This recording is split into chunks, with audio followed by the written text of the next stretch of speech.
Hey there, card folk. Speedrobo here. I got a request to do a Digimon Yellow Seraphimon deck profile, so that's what we're doing.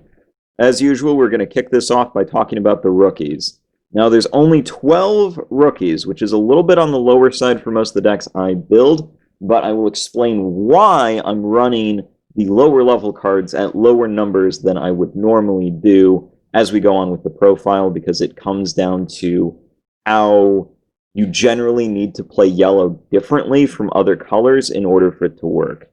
Because overall, yellow's Digivolution options are very poor. Its lower level cards just kind of suck. And it suffers from an overall lack of really solid Digimon. Most of what makes yellow good is its card effects, and we will show that as we go through. So, we run 4 Tsukaimon. It is a cost 2 vanilla, so you can evo into it for 0, or you can just hard call it for 3, and you're going to be hard calling this guy quite a bit. Just the cheap Digimon is good.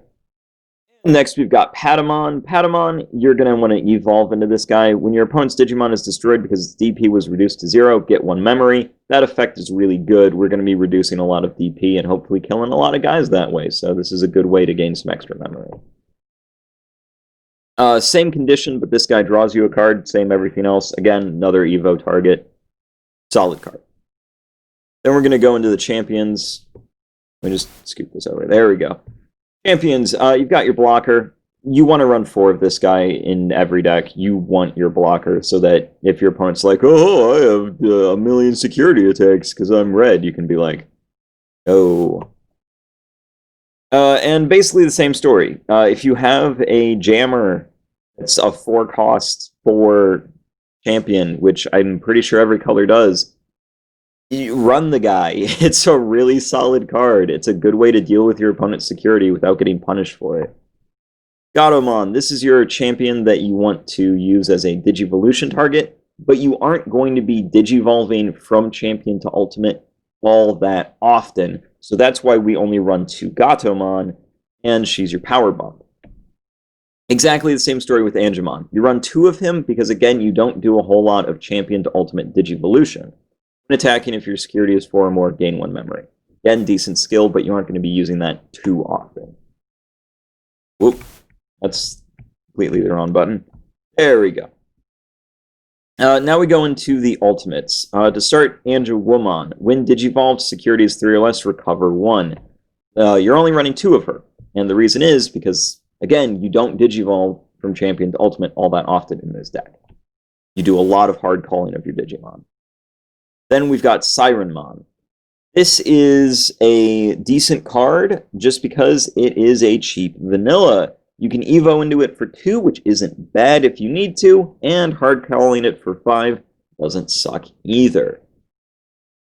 And now, this is the most important card in the whole deck. Magna Angemon. When played, not when Digivolved, recovery +1. So, a pretty solid standard strategy rule in Digimon is that if you give your opponent more than 3 memory at the start of the turn, you misplay.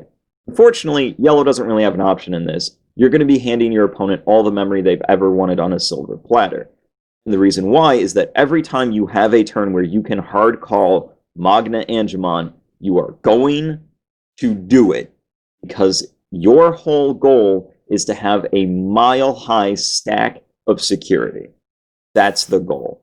And honestly, hard calling this guy isn't too bad. His extra security he gives you basically makes up for the extra memory you're handing your opponent, and it allows you to get your megas on the board a little bit easier because you're just like, slap that ultimate down on the table, let's go. And now your megas are also very important. We run 4 copies of Seraphimon, boss man of the deck. When Digivolved, recovery +1. You're going to be Digivolving into this guy a lot, and that's a really good Digivolve skill. Then he gains security attack +1 if your security is 3 or more. Yeah, it better be. So yeah, great card all around. Only downside is that he's a little bit weak for a Mega, but honestly, how this deck works is that if your opponent plays something like Omnimon, You just kind of say, all right, champ, you can have that. Go ahead and swing at my security. I have 7 of them. I'm going to kill you before you can kill me. So that's fine. And then we run 2 copies of Slash Angemon. When Digivolved, one of your opponent's Digimon gets -8. This is basically your best way to deal with big boys. You play them, you nerf something, you either swing into it or it's outright dead. Either way is good. Now for the eggs. Eggs are pretty straightforward. We run 4 Cupimon. When attacking, if security is 5 or more, draw 1. It's not great, but it's not terrible either. And then run 1 copy of Kyaromon. If your security is 6 or more, this Digimon gains +2. Again, not great, but it's fine. The reason why you run 5 eggs is because you just don't want to run out of cheap Digivolve material, because if you do, you aren't drawing cards, and not drawing cards is bad. We've got 4 copies of TK. TK is one of the tamers where it's like, yeah, I can definitely run 4 of this guy, and he doesn't feel like he's clogging my hand if I have more than 1 of him. If your memory is 2 or less, it becomes 3. Good shit. When played, check all of your security cards, put 1 of them into your hand, recover 1. Yeah, no complaints there. Hand fix, security fix, good shit all around, no complaints. 2 copies of Heaven's Charm. For cost 2, making something lose 2,000 DP. This can KO rookies that your opponent just has lying around on the board, which isn't bad. Or it can reduce the power of something so that your weaker guys can hit it and take it out. 2 memory, got no complaints there. And then the last option, one of your opponent's Digimon loses 10. Cost 7. If you cast this, your turn's probably going to end. But if you really need to get something off the board real quick, this'll do. Though its big advantage is its security effect. You want to try and get this guy into your security by using TK or some other, recovery option. Just, again, cram your security full of stuff and go to town.